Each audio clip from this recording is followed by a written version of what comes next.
New Zealand का भारत दौरा जिसमें खेली जा रही है फिलहाल तो अभी 5 टी20 मैच की सीरीज, इसके पहले वनडे सीरीज यहां पर खत्म हो चुकी है और इस पांचों टी20 मैच की सीरीज में भी 4 मुकाबले हो चुके हैं और ये पूरी की पूरी सीरीज अपने आखिरी मैच की तरफ आ चुकी है, जो कि होगी तिरुवनंतपुरम के उस मैदान पर जो कि केरला के अंदर है। ग्रीनफील्ड इंटरनेशनल क्रिकेट स्टेडियम इसका नाम है और ये है संजू सैमसन का अपना होम ग्राउंड। तो क्या वो संजू सैमसन पहली बात तो क्या प्लेइंग 11 में खेलेंगे या नहीं खेलेंगे, इसका आंसर तो मैं नहीं दे सकता। फिलहाल वो तो निश्चित तौर पर मैनेजमेंट देगी और टॉस के बाद आपको पता चलेगा, लेकिन अगर वो खेलते हैं तो चलेंगे या नहीं चलेंगे, इसका काफी हद तक हम जवाब ढूंढने की कोशिश करेंगे, क्योंकि बहुत सारे लोग उनको आज कप्तान है बस कप्तान बना करके लेके आएंगे और बहुत सारे लोग ड्रॉप भी करेंगे। तो फिलहाल न्यूजीलैंड और इंडिया के बीच होने वाली आज की ये पांचवी टी20 मैच जो कि 31 जनवरी को शाम को 7 बजे से खेला जाएगा। और जैसे ही यहाँ पर मामला आता है रात वाले टी20 मैचेस का और इस सीजन का खास करके, तो सीधे सीधे एक यहाँ पर चीज आती है कि टॉस जीतने के बाद कोई भी टीम देखेगी कि वहां पर ओस आती है या नहीं आती है सेकेंड इनिंग के दौरान। और खास करके 1-2 दिन पहले जब ये लोग प्रैक्टिस कर रहे होंगे तो वो वहां पर काफी हद तक ऑब्जर्व करेगी दोनों टीमें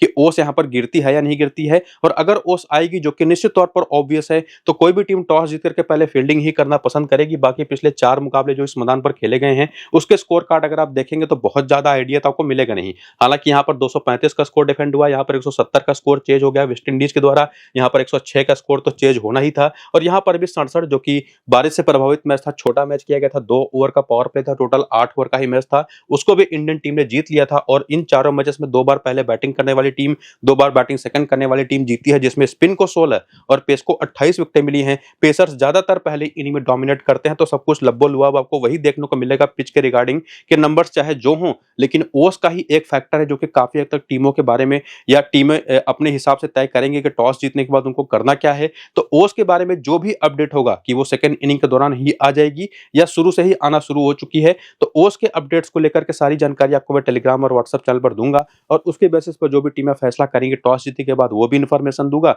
पिच के बारे में भी आपको बताऊंगा कि ये पिच है कैसी और रिएक्ट कैसा करने वाली है, और उसके बेसिस पर जो मेरी अपनी फाइनल टीम बनेगी वो भी आपको मेरे इसी टेलीग्राम और व्हाट्सएप चैनल पर मिलेगा। तो जाकर के टेलीग्राम और व्हाट्सएप चैनल का जो लिंक है इसी वीडियो के डिस्क्रिप्शन में, उसको क्लिक करके दोनों को ज्वाइन हो जाइए और अपडेट्स के लिए रेडी रहिए, जहां पर आपको मैं स्मॉल लीग कहां पर निश्चित तौर पर आपको प्ले करना है और साथ ही साथ ग्रैंड लीग की टीम कैसे बनानी है वो तो सब कुछ इस वीडियो के अंदर बताऊंगा। लेकिन निश्चित तौर पर अगर आपने टेलीग्राम ज्वाइन कर रखा है तो आपका सफर फैंटेसी का चलता रहेगा। फिलहाल यहाँ पर आपके सामने है इंडियन टीम का प्रोबेबल प्लेइंग 11 बैटिंग ऑर्डर, जिसको आप तय नहीं कर सकते कि आज यही प्लेइंग 11 खेलेगी, क्योंकि पिछले मैच पे ईशान किशन नहीं खेले थे इंजरी के नाम पर। हालांकि उनको मैंने देखा कई बार वो 12th मैन के तौर पर दौड़ते दौड़ते ग्राउंड में आए थे, हालांकि थोड़ी बहुत चोट उनको थी, लेकिन मुझे लगता है कि आज हो सकता है वो वापस भी आ जाए। बाकी ये प्लेइंग 11 पिछले वाले मैच में खेले थे, उसके बारे में कुछ खास बोलने की जरूरत तो है नहीं। और बाकी अगर हम बात करें बेंच पर वरुण चक्रवर्ती, अक्षर पटेल, श्रेयस अय्यर और ईशान किशन है। श्रेयस अय्यर ही एक ऐसे प्लेयर है जो अभी तक प्लेइंग 11 में खेले नहीं है। और इसके बाद बाकी बात करें बॉलिंग की, तो निश्चित तौर पर अर्शदीप, हर्षित राणा, बुमराह, रवि बिश्नोई और कुलदीप यादव, जिसमें मुझे लगता है कि हर्षित राणा को आज रेस्ट कराया जाएगा। पिछले मैच में जम के इनकी पिटाई हुई थी और काफी बुरी किस्मत लेकर के आए थे पिछले मैच में, रनआउट भी इनकी वजह से, शिवम दुबे इनकी वजह से तो नहीं कहना चाहिए, इनका लक थोड़ा सा खराब था कि इनके बल्ले से शॉट लगी, शिवम दुबे रनआउट हो गए, वरना टीम क्या पता वो मैच जीत भी जाती। और बाकी निश्चित तौर पर यही 5 बॉलिंग ऑप्शंस पिछले मैच में बॉलिंग करते दिखाई पड़े। 5 प्रॉपर बॉलिंग ऑप्शन के साथ टीम इंडिया पिछले मैच में उतरी थी, तो ना तो पिछले मैच में शिवम दुबे बॉलिंग करते दिखाई पड़े, ना तो हार्दिक पांड्या। फिलहाल तो आप यहाँ पर देख सकते हैं वो करियर का डेटा, जो अगर आपको जरूरी लगे तो वीडियो को रोक करके जरूर देख लीजिएगा। टी20 फॉर्मेट में इंडियन प्लेयर्स का क्या एक्सपीरियंस है उसको जानने के लिए। और बाकी रिसेंट फॉर्म भी आपके सामने है, जिसमें आपको सभी को पता है कि पिछले मैच में ईशान किशन खेले नहीं थे, लेकिन इसके पहले के जो 3 टी20 मैचेस खेले थे, 28, 76 और 8 रन की 3 पारियां खेली थी। संजू सैमसन तो अभी तक के चारों मैचेस में नहीं चले हैं। अभिषेक शर्मा एक और पहले में और तीसरे में 2 कमाल की हाफ सेंचुरी लगा करके आए हैं, बाकी 2 मैचेस में ये भी नहीं चले। और उसके अलावा हार्दिक पांड्या पिछले मैच बॉलिंग करी नहीं, लेकिन एज ओवरऑल अगर आप देखें जब बॉलिंग करते दिखाई पड़े तो विकेटें भी चटकाई हैं। तो अगर मैं बात करूं सीधे सीधे नंबर्स को थोड़ा सा इग्नोर करके, चूंकि पिछले मैच में तो कुलदीप यादव ने अच्छी बॉलिंग करी, फॉर्म में वापस आते दिखाई पड़े, बिश्नोई ने भी अभी तक के 2 मैचेस में 3 विकेटें ले रखी हैं और बुमराह तो कमाल की बॉलिंग कर रहे हैं। तो अगर बुमराह और अर्शदीप ने भी पिछले मैच में 2 विकेटें ली, तो ओवरऑल जो प्लेइंग 11 या बैटिंग ऑर्डर पिछले मैच में खेली थी उसके हिसाब से अगर आप देखें तो बुमराह, अर्शदीप, बिश्नोई, कुलदीप और साथ ही साथ अगर हम बात करें ऊपर से पूरी की पूरी बैटिंग में, तो अभिषेक शर्मा को तो आप मिस कर ही नहीं सकते। सूर्य कुमार यादव जबरदस्त फॉर्म में, हालांकि पिछले मैच में ये भी नहीं चले। ईशान किशन और संजू सैमसन दोनों खेलेंगे या कोई एक खेलेगा, उसका आंसर देखने की कोशिश हम करेंगे। और बाकी लोअर ऑर्डर में हार्दिक पांड्या ही एक ऐसे प्लेयर हैं जिनको आप प्रेफर कर सकते हैं। तो निश्चित तौर पर इन चारों बॉलिंग ऑप्शन में, जिसमें हर्षित राणा भी एक नाम है, तो हर्षित राणा तो मुझे नहीं लगता आज खेलेंगे, लेकिन फिलहाल इन चारों में क्या 4 के चारों खेलेंगे या कोई एक आध रेस्ट करेगा।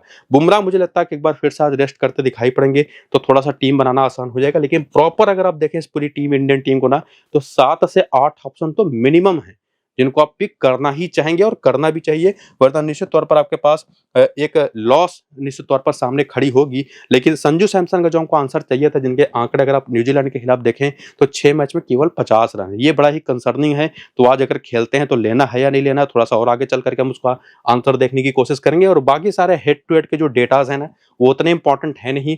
हालाँकि हर्षित राणा के 3 मैच में 2 ही विकेट हैं, ये आप ज़रूर देख सकते हैं। बुमराह, रवि बिश्नोई, कुलदीप यादव के आंकड़े आप देख सकते हैं। ऊपर बैटिंग ऑर्डर में अगर आप देखें तो इस सीरीज में खास करके ईशान किशन पहले बहुत अच्छे आंकड़े नहीं थे, लेकिन इस सीरीज में इन्होंने अपने आंकड़े काफी सुधारे हैं। और आते हैं जब मेन आंकड़े की तरफ, जो कि है वेन्यू, तो यहाँ पर संजू सैमसन तो टी20 मैच खेले ही नहीं है। लेकिन एक बात अगर आपको मैं क्लियर कर दूं कि अपने होम ग्राउंड पर आज का अपने ये मैच खेलेंगे, तो मेरे हिसाब से आज इनका दिन होने वाला है। पिछले मैच भी 24 रन बनाए, थोड़ा सा स्टांस अजीब सा इनका था, बैटिंग स्टांस, और उसकी वजह से मेजर सैडनर की गेंद पर ये बोल्ड भी हुए।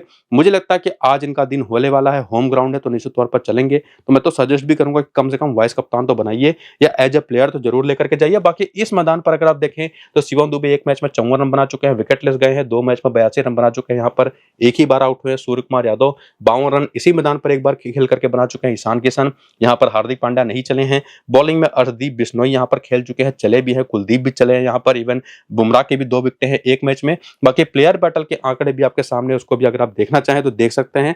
थोड़ा सा लेफ्ट आर्म ऑर्थोडॉक्स बॉलिंग परेशान करती है इंडियन टीम को। शुरुआत में नई गेंद से स्विंग, जो कि मैट हेनरी ने करके दिखाया है पिछले दोनों मैचेस में, पहली ही गेंद पर एक मैच में संजू सैमसन को बोल्ड किया, फिर अगले मैच में अभिषेक शर्मा को आउट किया।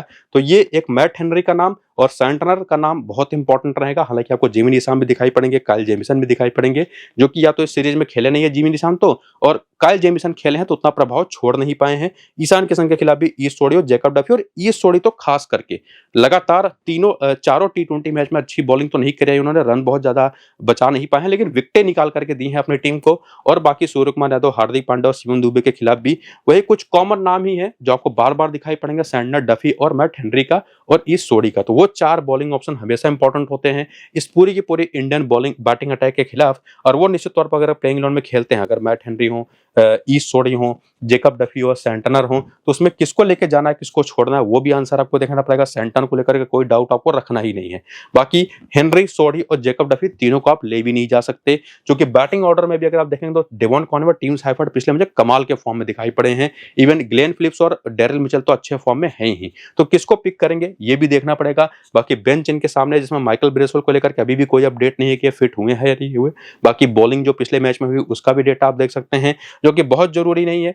करियर के आंकड़े देखना चाहें तो वो भी देख सकते हैं। बाकी रीसेंट फॉर्म पिछले 4 मैचेस का और इवन पिछले 8-10 मैचेस का आपके सामने हर एक प्लेयर का आप देख सकते हैं। और मैं अपना पूरा कंक्लूजन दूं तो जिस तरीके की पारी डेवन कॉनवे पिछले मैच में खेलते दिखाई पड़े थे, जैसे टच में दिखाई पड़े थे, बढ़िया ऑप्शन के तौर पर निश्चित तौर पर रहेंगे आज के इस मैच में। और टीम साइफर्ड इंडिया जैसी टीम के खिलाफ ये हमेशा शानदार खेलते हैं। तो इस पूरी न्यूजीलैंड की बैटिंग लाइनअप में अगर मैं बात करूं तो कोई आंकड़ों के बेसिस पर भी और निश्चित तौर पर भरोसेमंद भी कोई ऑप्शन है जो इस सीरीज में भी परफॉर्म करता रहा है। 65 रन पिछले मैच बनाए, 12-24 और 0 की पारी उसकी पहले रही है। तो टच में तो दिखाई पड़े हैं, और वैसे भी चूंकि बहुत ही अच्छे तरीके के फ्लैशी प्लेयर हैं, हार्ड हिटिंग करते हैं, तो थोड़ा विकेट गिरने के चांसेस तो होते हैं, लेकिन निश्चित तौर पर भरोसा आप इन पर कर सकते हैं। बाकी डेवन कॉनवे भी एक ऑप्शन है, सचिन रविंद्र है, ग्लेन फिलिप्स है, मार्क चैपमैन है, डेरिल मिचेल है, सैंटनर ने तो बैटिंग भी अच्छी करी, पिछले मैच में जबरदस्त बॉलिंग भी करी। और निश्चित तौर पर एक ये बेस्ट ऑप्शन इस पूरी की पूरी टीम की एज ए ऑलराउंडर तो बनी जाते हैं ग्लेन फिलिप्स के साथ। बाकी टीम साइफर्ड डेवन कॉनवे में से किसी एक को ही आपको ट्राई करना है, निश्चित तौर पर यह चीज आपको ध्यान रखना है। बाकी इसके अलावा या तो आप सचिन रविंद्र, डेरिल मिचेल या मार्क चैपमैन को अगर आप लेके जाना चाहेंगे तो निश्चित तौर पर आपको दोनों ओपनर्स को छोड़ना पड़ेगा। और बॉलिंग में किसको ट्राई करेंगे ये डिपेंड करेगा कि आप इंडियन टीम की तरफ से कितने प्लेयर लेके जा रहे हैं। अगर पहली इनिंग की बॉलिंग है न्यूजीलैंड की, तब तो आप मैट हेनरी को मैं सजेस्ट करूंगा कि आप ट्राई करिए, वरना बहुत जरूरी है नहीं। इवन ईस्ट सोडी को भी आप ट्रम्प प्लेयर के तौर पर ट्राई कर सकते हैं। इसके बाद हेड टू हेड के स्टैट्स देखेंगे तो ईस्ट सोडी के 24 में 30 विकेट हैं, लगातार इन्होंने विकेट चटकाई इंडियन टीम के खिलाफ। पिछले मैच भी 2 विकेट लेकर के गए थे। और अगर आप हेड टू हेड में टीम साइफर्ड के आंकड़े देखो तो बहुत अच्छे इंडिया के खिलाफ, कॉनवे के आंकड़े बहुत ही एवरेज है। इवन सचिन रविंद्र के तो 5 में केवल 58 रन है। बाकी बैटर्स के भी नंबर्स उतने अच्छे हैं, लेकिन ग्लेन फिलिप्स ने सीरीज में कमाल का काम किया है। चैपमैन फॉर्म में तो हैं, लेकिन बड़ी पारियां नहीं खेल पा रहे, बैटिंग ऑर्डर में काफी नीचे आते हैं। तो सारे आंकड़े आपके सामने, आप जिसको देख करके रखिए। माइकल ब्रेसवेल खेलते तो निश्चित तौर पर वो भी इंपॉर्टेंट होंगे। और बाकी वेन्यू पर, इस मैदान पर केवल ईस्ट ओडी 1 मैच खेले हैं, 2 विकेट ले पाए हैं। सैंटनर के यहाँ पर 1 मैच में कोई विकेट नहीं, ग्लेन फिलिप्स के 1 मैच में 11 रन है। इसके बाद प्लेयर बैटल में देखेंगे तो निश्चित तौर पर स्पिन अटैक, जिसमें कुलदीप यादव, बुमराह, हार्दिक पांड्या के साथ साथ वरुण चक्रवर्ती बार बार आपको दिखाई पड़ेंगे। और हर्षित राणा तो इनको लगातार आउट करते रहे थे पिछले मैच में उन्होंने हर्षित राणा को टारगेट किया और अच्छे खासे रन उन पर बनाए। और बाकी वही आपको कॉमन नाम जो बॉलिंग में है इंडियन टीम की तरफ से, जो पूरे 4 ओवर करते हैं, स्पेसिफिकली स्पिनर है, प्लस बुमराह और हार्दिक पांड्या, वो तो आपको बार बार दिखाई पड़ेंगे हर्षदीप सिंह के साथ। तो निश्चित तौर पर फेवरेट तो इंडियन टीम ही रहेगी, लेकिन प्लेइंग 11 क्या खेलेगा उस पर काफी बड़ा क्वेश्चन मार्क है अभी भी। तो वो तो आपको टॉस के बाद मैं क्लियर कर दूंगा। बाकी ओस जो उसका फैक्टर है वो आपको मैं क्लियर करूंगा टेलीग्राम और व्हाट्सएप चैनल पर, जहां पर पिच रिपोर्ट भी दूंगा और अपनी फाइनल टीम भी दूंगा उसकी बेसिस पर। तो टेलीग्राम और व्हाट्सएप को जाकर के डिस्क्रिप्शन और पिन कमेंट में दिए गए लिंक से ज्वाइन करिए और इस टू द पॉइंट और शॉर्ट से वीडियो के ऊपर पूरा शुरू से अंत तक देखिए, चूंकि एड्स यहाँ पर चलने वाले हैं नहीं, उसको मैंने ऑफ कर रखा है। तो पूरा वीडियो देख करके अपनी टीम बनाइए। फिलहाल इसको यहीं पर करेंगे खत्म, चलते हैं, नमस्कार।